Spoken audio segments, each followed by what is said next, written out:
I'm going to use birch to make my bark bread. You can also use different types of pine, though not cedar. Cedar should never be used for human consumption.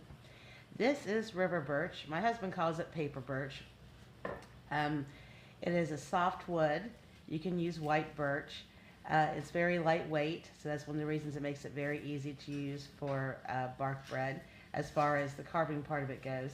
It grows by rivers, but also other waterways. It grows by the creek, and that's where I went down to hunt some trees. It's called paper birch. We have people in our area who refer to it that way more than river birch because we do have a paper mill in our area of Ohio. It's a soft wood. As you can see, it's almost pliable. I chopped it down yesterday. I would have liked to taken you out to the actual tree and shown the scoring process on a wider piece of wood. But it's about 17 degrees here on a day, on a lucky day. So I went ahead and we bundled up and we cut some branches to bring inside. There's no way I can show you what to do if I'm shivering and can't hold the knife. Now, the scoring isn't as difficult or as important on a little branch like this as it would be if you were using a piece of recently felled or live tree. And you really don't want to go cutting down a bunch of branches to make your bark unless you're preserving it for a survival situation, because you will kill the tree. We don't cut this for firewood, being a soft wood, but when we did have some select cut done in our woods to harvest some timber for extra cash, there are some trees that did have to be cut that were in the road of the skid steer. So we did have some birch bark that was already down that we could have used. It has many other types of uses. You can tap it. There's all kinds of things you can do with birch. So if you are going to cut down a branch just to harvest some bark, you need to, outweigh the pros and the cons as far as cutting down a live tree, what you can use it for in the future. So this wouldn't be firewood, but you could use it for medicinal remedies. You can tap a birch tree. It gives like a butterscotch flavored syrup. Won't produce as heavily as a maple, but birch does have many uses. So to do the scoring, I'm just using this very simple knife here instead of a draw knife because it is a soft wood, and where this was already cut, it's not quite as hard.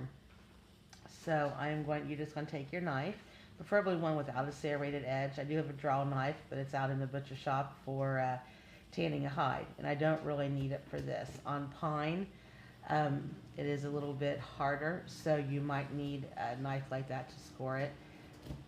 And you just want to make, if you have a big branch, about a 6x6 cut, you're trying to cut away the outer layer of the bark, which you do not want, so that you can score away the inner bark. That's what you really need to make your flour with.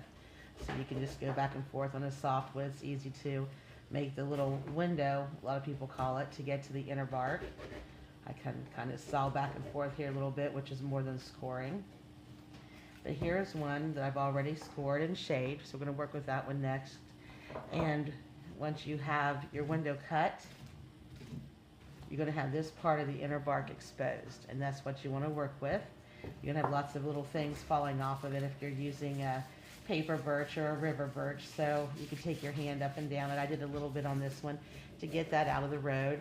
You don't want that mixed in with your flour. I'm just going to scooch it away here so I have a clean workspace. And then you're just going to shave it. And this, of course, will dull your knife. You're just shaving down, if you can see here, just little tiny bits. They'll come off in curly cues lots of times. You don't want nor need it thick, because you'll need to grind it up to make it flour, so the thinner the better. Another reason why soft wood is typically used to make bark bread. And you're just going to keep shaving until you have enough of a pile that made your efforts worthwhile. You can powder up this bark after you process it and preserve it for a shelf-stable food source. That's why it makes a wonderful wintertime activity. We aren't doing a lot of outdoor preps with your gardening, though vertical gardening or container gardening inside or a greenhouse would be a great thing to do during the winter to increase your food storage, but you aren't baling hay and doing lots of other typical warm weather chores. So as you can see, here's a little pile now, and I will keep going until I have enough to, I think, preserve 3 or 4 cups at a minimum I have about 7 or 8 sticks like this. It won't be difficult at all to get that much out of it. And I also want to have enough that I can bake a loaf of bread right now. And we are going to make some birch bark shortbread cookies. It's best to use this in recipes where you don't need something to rise very much, so the bread will be like a pita bread, because birch bark doesn't interact with yeast very well. But here's a nice little pile. And once this is ground up, you actually have a good bit of flour. I'm going to continue on and shave some more bark here, and then I'm going to flip it around, and I'm going to score another window. And I'll score another window here and get a lot of use out of this. It's a good idea to stop with your shaving before you go much deeper than this, because it is a soft wood, and if you're dealing with a tree that was already down, it's going to be a little bit more hollow and soft like the first stick, and it will bend in half, and it's just a little bit more difficult to hold on to it, to shave deeply enough when you have a little piece of wood or a piece of branch here than you do something that's shorter. There's nothing wrong with it. You can use any small piece you might find during a survival situation, but it just is a little bit more difficult, more likely to get cut.